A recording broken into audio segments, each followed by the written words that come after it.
Hi everyone, my name is Sophia and I'm here to talk to you about net teaching today.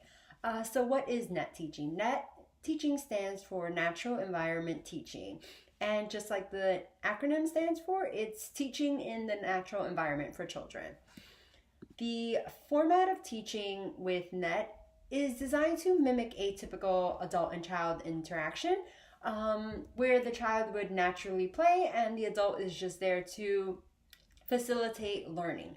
The goal of NET is mainly to increase the frequency and the variety of verbal behavior across all verbal operands.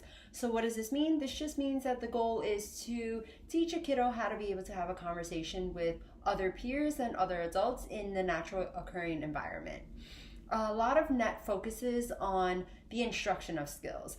The instruction doesn't come from a typical sitting across the table with a child. You are in the kid's natural environment. So a lot of it is loosely trained, which just means that the reinforcers are typically related and functional to what the child is requesting or asking for. So what you're teaching the child in net teaching would incorporate something that the child actually wants and is actually asking for. So if you guys are playing with trains and the child says train, you're going to give him a train.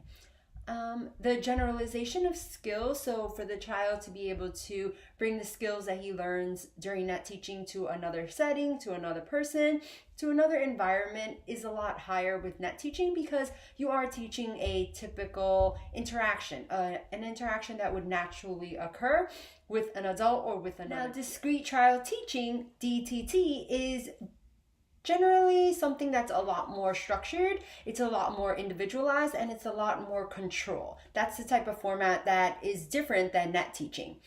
During DTT, there are multiple learning opportunities for the child to engage in a correct response. A discrete trial, as Cooper defined in 2007, is any operant whose response rate is controlled by a given opportunity to emit the response and incorporates specific verbal discriminative stimuli that would allow responding to come under the control of antecedents. So in really fancy words, this just means that there's something that the child is being asked, there's a specific response that is required to access a reinforcer, and then there's the reinforcer part of it.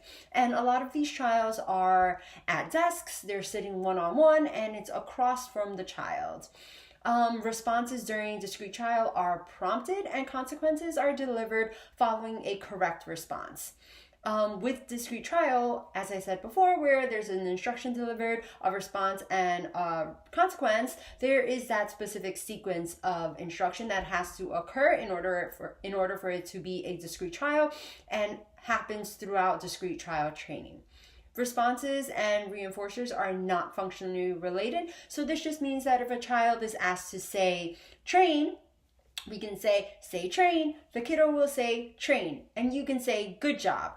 Now that the consequence would be good job, or you can also say good job and give the kiddo a piece of popcorn. Now that's not functionally related to what they just said. They said something, but you're not giving that specific item to them. Generalization during discrete trial must be programmed into teaching. So this is not something that would occur in the natural environment.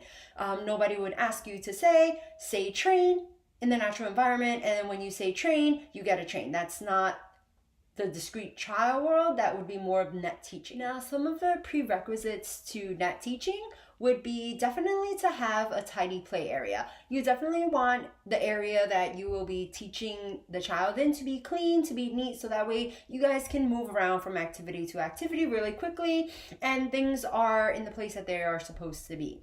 You want to have the child's preferred activities and preferred items ready on hand so you know kind of what they're going for, what they want to play with, because that's really important in net, where you are focused on using the child's motivation in order to promote learning. Another prerequisite to net teaching would be for the child to have one-word mans in their repertoire already. So things that they can already request, at least one words that they can say. So train, I want train, water, I want water. So things like that for them to just say water. They also should have the ability to imitate simple actions. So things like do this, do this. So moving a train across, clapping, things that are super, super simple for our kiddos, so that way it's in their repertoire and you can expand on those during playtime. Another prerequisite would be to be able to identify common objects around them. So definitely in this idea to have their preferred items, a lot of the times they are able to identify things that are preferred to them, things that are in their environment that they see on a daily basis. And definitely remember, the most important thing out of all the prerequisites for NET would be to remember that every chance with the child during NET teaching is an opportunity to learn. I'm going to show you a video of what NET teaching looks like in the natural environment. So here in the video, I want you guys to be aware of some general programs that we usually run, such as motor imitation, expressive and receptive language. And after a few seconds of the clip, we're going to come back and talk a little bit about what we saw. Ooh, we're going to put it over here. Okay, one for you, one for me. All right. One spoon here. Thank you. All right. I'm gonna stir our tea. Do this.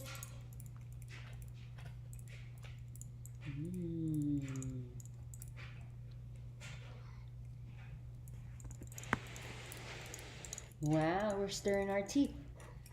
Gotta blow on our tea. Do this. Do this. This tea is delicious. You made some delicious tea, Jillian.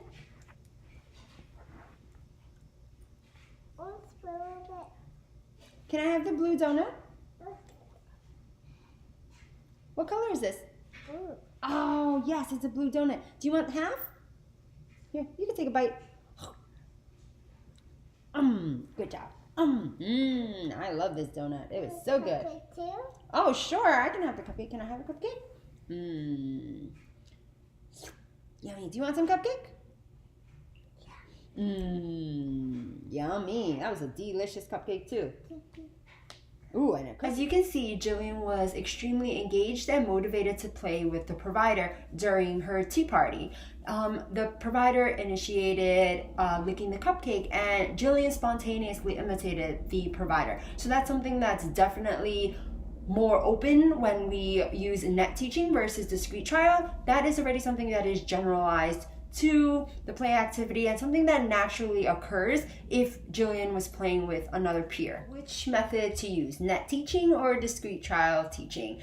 And it really, at the end of the day, it depends on the child. You would identify the strengths and areas of improvement for your specific kiddo, and using this, you would decide which method is best fitted for learning for that child, to promote learning.